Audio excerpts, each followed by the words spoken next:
नए आधुनिक परमाणु हथियार क्यों बना रहा है, जबकि रूस के पास आज भी दुनिया में सबसे ज्यादा परमाणु हथियार है? इस सवाल का जवाब है रूस और ईरान बेहद गंभीर खतरे में घिर गए। हालात ये हो गए हैं कि अब सीजफायर की जगह सीरियल अटैक शुरू हो गए हैं। एक तरफ पुतिन परमाणु जंग की तैयारी कर रहे हैं, जबकि दूसरी तरफ रूस की सेना पूर्वी यूक्रेन के साथ साथ पश्चिमी यूक्रेन पर हमला करने लगी है। खबर है कि पुतिन और खामनेई एक बड़ी और लंबी जंग की तैयारी में जुट गए हैं।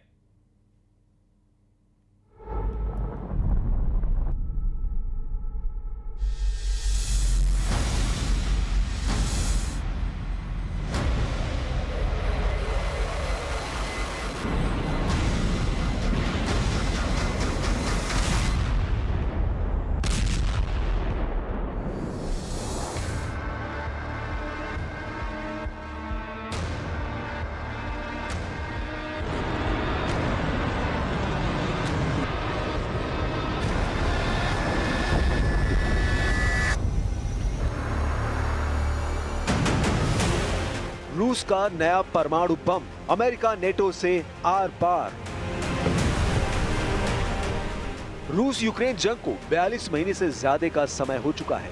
इधर ट्रंप ने पुतिन के साथ डबल गेम खेलकर दुनिया को परमाणु आग में झोंकने का काम किया है। सबसे बड़ी और ताजी खबर यही है कि जिस रूस के पास दुनिया में सबसे ज्यादा परमाणु बम है, वो और ज्यादा आधुनिक और खतरनाक एटम बम बनाने के करीब है। दावा किया जा रहा है कि रूस को लगता है कि अमेरिका उसके साथ डबल गेम कर रहा है और बातचीत के बहाने वो रूस को चारों तरफ से घेर रहा है। अमेरिका ने जब से रूस के करीब परमाणु पनडुब्बियों को तैनात किया है, उसके बाद से पुतिन बेहद आक्रामक हो चुके हैं। रूसी सरकारी समाचार एजेंसी RIA ने अलेक्सी लिखाचेव के हवाले से दावा किया है, रूस नए परमाणु कवच से लैस हो रहा है, जो रूस को अमेरिका और नेटो के परमाणु हमलों से बचाएगी। रूस के इस ऐलान के बाद से Ukraine, America, France, Britain, Germany, Poland, Finland और द नीदरलैंड्स ने आपातकाल मीटिंग बुलाई है ताकि रूस को काबू किया जा सके। इधर पिछले 24 घंटे में यूक्रेन पर रूस के हमलों में बेतहाशा वृद्धि देखी गई है, जिसने जेलेंस्की के होश उड़ा दिए हैं। कुल मिलाकर रूस यूक्रेन जंग तीसरे विश्व युद्ध की तरफ बढ़ रही है, जिसमें जमकर एटमी हथियार इस्तेमाल हो सकते हैं।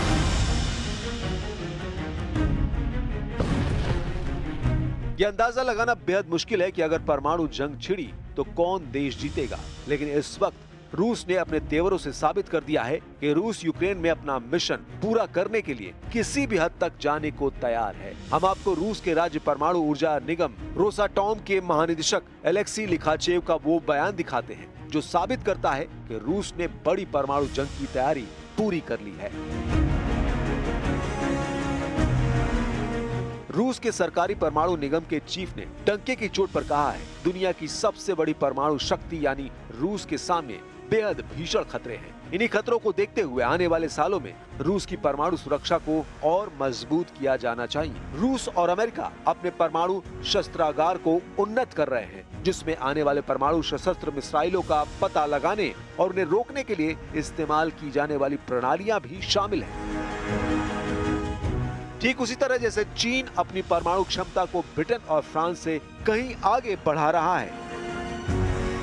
रूसी सरकारी समाचार एजेंसी RIA ने अलेक्सी लिखाचेव के हवाले से कहा, वर्तमान भू राजनीतिक स्थिति में हमारे देश के अस्तित्व के लिए भारी खतरे हैं, इसलिए परमाणु कवच जो एक तलवार भी है, हमारी संप्रभुता की गारंटी है। हम आपको बता दें, फेडरेशन ऑफ अमेरिकन साइंटिस्ट यानी FAS के शोध के अनुसार रूस के पास लगभग 4300 परमाणु हथियार हैं और संयुक्त राज्य अमेरिका के पास लगभग 3700 हैं, जो दुनिया के कुल भंडार का लगभग 87% है। शोध के अनुसार चीन लगभग 600 परमाणु हथियारों के साथ दुनिया की तीसरी सबसे बड़ी परमाणु शक्ति है। उसके बाद फ्रांस के पास 290, ब्रिटेन के पास 225, भारत के पास 180, पाकिस्तान के पास 170, इजराइल के पास 90 और उत्तर कोरिया के पास 50 परमाणु हथियार हैं। लेकिन रूस अभी भी परमाणु हथियारों के मामले में दुनिया में नंबर 1 है। अब आप जरा इस वीडियो को देखिए। यूक्रेन, अमेरिका और नेटो देशों से भीषण तनाव के बीच राष्ट्रपति पुतिन ने एक नई बोरी श्रेणी की परमाणु ऊर्जा से चलने वाली पनडुब्बी युद्ध में लॉन्च कर दी है। रूस की नई न्यूक्लियर सबमरीन कन्याज पाजर्स्की के ध्वजारोहण समारोह में राष्ट्रपति पुतिन पूरे जोश के साथ शामिल हुए। पुतिन का दावा है रूस की नई न्यूक्लियर सबमरीन कन्याज पाजर्स्की स्टेल्थ ताकत और लंबे भीषण युद्ध के लिए तैयार की गई है। पुतिन के मुताबिक परमाणु पनडुब्बी आने वाले दशकों के लिए रूस की रणनीतिक नौसैनिक क्षमताओं को मजबूत करने वाली है। एसोसिएटेड प्रेस के मुताबिक रूस के उत्तर पश्चिमी आर्कान्ज़ेस्क क्षेत्र के सेवेरोडोनेत्स्क स्थित सेवमाश शिपयार्ड में पुतिन ने कई कनाज पाजर्स्की परमाणु पनडुब्बी पर नौसेना का झंडा फहराया। कनाज पाजर्स्की सेवा में शामिल होने वाली 8वीं बोरी श्रेणी की परमाणु ऊर्जा चालित पनडुब्बी है। ऐसी हर पनडुब्बी में 16 परमाणु युक्त बुलावा अंतर महाद्वीपीय बैलिस्टिक मिसाइलों से लैस है। पुतिन ने घोषणा की है कि ऐसी 2 और पनडुब्बियों का निर्माण चल रहा है जो जल्द ही जंग के मैदान में उतर जाएंगी। अब तक यूक्रेन के 27% से ज्यादा इलाके पर रूस कब्जा कर चुका है। यूक्रेन के ज़पोरिज़िया, खेरसोन, लुहांस्क, खार्किव पर रूस का कब्जा लगभग हो चुका है। हारते और हाँफते यूक्रेन के सामने एक ही रास्ता बचा है कि अगर यूरोपीय देश रूस पर हमला कर दे तो यूक्रेन की हार लंबे वक्त के लिए टल सकती है। हाल में पेरिस में हुई मीटिंग में राष्ट्रपति जेलेंस्की ने साफ कह दिया है कि रूस के राष्ट्रपति पुतिन मरने वाले हैं, जिसके बाद रूस बिना शर्त युद्ध विराम के लिए मजबूर हो जाएगा। यहाँ तक कि फ्रांस के राष्ट्रपति मैक्रो और ब्रिटिश प्रधानमंत्री कीर स्टारमर ने रूस को धमकी देते हुए कहा है कि रूस कभी भी यूक्रेन को नहीं जीत पाएगा। ऐसे हालात में पुतिन ने अचानक रूस से लेकर बेलारूस तक अपने सभी एटम बम एक्टिव करवा दिए हैं। रूस की परमाणु मिसाइलें, परमाणु बम वर्षक और परमाणु पनडुब्बी पूरी तरह से हमले करने को तैयार हो चुकी है। हालात ये हो गए हैं कि राष्ट्रपति पुतिन खुद रूस की एक परमाणु पनडुब्बी में पहुंच गए और कमांडरों को साफ आदेश दे दिए कि परमाणु हमले के लिए पूरी तरह से तैयार रहो। रूस के राष्ट्रपति व्लादिमीर पुतिन ने मुर्मांस्क के आर्कटिक बंदरगाह पर हाइपरसोनिक क्रूज मिसाइलों से लैस और परमाणु ऊर्जा से चलने वाली यासेन एम क्लास की पनडुब्बी को भी कुछ हफ्तों पहले ही लॉन्च किया है। इसके साथ ही रूसी नेवी की शक्ति कई गुना और बढ़ गई है। पुतिन ने मार्च 2025 के महीने में दावा किया था कि रूस की पर्म नाम की ये रूसी परमाणु मिसाइल पलक झपकते ही रूस को अपनी जिरकॉन हाइपरसोनिक क्रूज मिसाइलों से तबाह कर डालेगी। रूस की जिरकॉन हाइपरसोनिक क्रूज मिसाइलों को बेहद घातक माना जाता है। परमाणु पनडुब्बी से आई पुतिन की तस्वीरों को देखकर खासतौर से फ्रांस और ब्रिटेन की हालत खराब हो गई है। Российской Федерации. Атомный подводный крейсер «Пермь» спуску на воду готов. Разрешите начать движение? Разрешаю. Даже тогда, когда мы откладывали резервы, все равно их не хватало. पूरी दुनिया रूसी परमाणु ताकत का लोहा मानती है। रूस के Tu-95, Tu-160 जैसे बमवर्षक मौजूद हैं जो दुनिया में कहीं भी एटमी हमला कर सकते हैं। हम आपको 2 तस्वीरें दिखाते हैं जिससे आपको पता चलेगा कि पुतिन ने अचानक यूक्रेन और यूरोप के खिलाफ अपनी परमाणु ताकत क्यों उतार दी है। परमाणु युद्ध को लेकर रूस से लेकर ब्रिटेन तक भयंकर तबाही हो चुकी है। हम आपको 2 तस्वीरें दिखा रहे हैं जिसमें एक पनडुब्बी अड्डे का दौरा पुतिन ने 27 मार्च को किया था, जबकि दूसरी परमाणु पनडुब्बी का दौरा ब्रिटिश पीएम कीर स्टारमर ने 20 मार्च को किया था।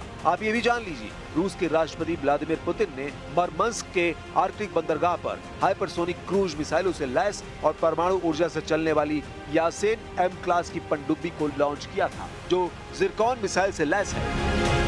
जबकि ब्रिटेन के प्रधानमंत्री कीर स्टारमर ने HMS वैनगार्ड नाम की परमाणु पनडुब्बी का दौरा किया जो ट्राइडेंट मिसाइलों से लैस वैनगार्ड श्रेणी की पनडुब्बियां हैं। ब्रिटेन का दावा है कि उसकी एक ही पनडुब्बी से निकली मिसाइलें रूस के 40 शहरों को तेजी से जलाकर राख कर सकती हैं और दुश्मन पर हमला करने के लिए 200 दिनों से ज्यादा समय तक समंदर में छिपी रह सकती है।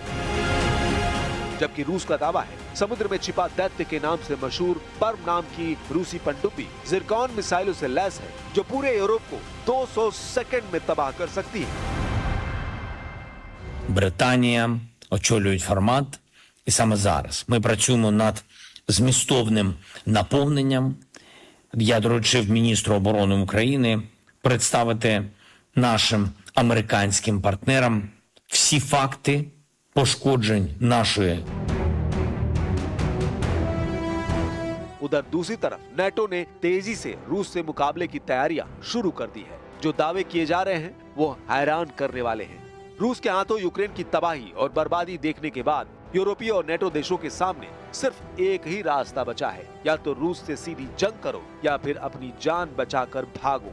पेरिस, लंदन और ब्रसेल्स में नेटो और यूरोपियन यूनियन की मीटिंग में ये बिल्कुल साफ हो चुका है कि यूरोपीय देश किसी भी कीमत पर पुतिन और ट्रंप की डील को नहीं मानने वाले हैं। हालात ये हैं कि अब पोलैंड तीसरे विश्व युद्ध का पहला हेडक्वार्टर बन गया है।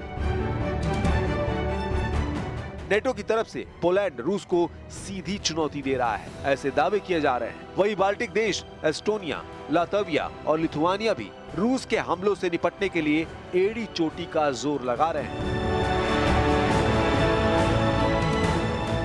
दावों के मुताबिक पोलैंड में 1,20,000 नेटो सैनिक जमा हो चुके हैं। फ्रांस की स्पेशल फोर्स के लगभग 6,000 स्पेशल कमांडो पोलैंड में मौजूद हैं। इधर रूस ने बेलारूस में अपनी इस्कंदर मिसाइल 5 महीने पहले ही तैनात कर दी थी। खबर ये भी है कि अगर पोलैंड की तरफ से रूस पर हमला होगा तो बेलारूस की तरफ से यूक्रेन पर रूस और बेलारूस की सेना मिलकर बड़ा हमला कर देगी।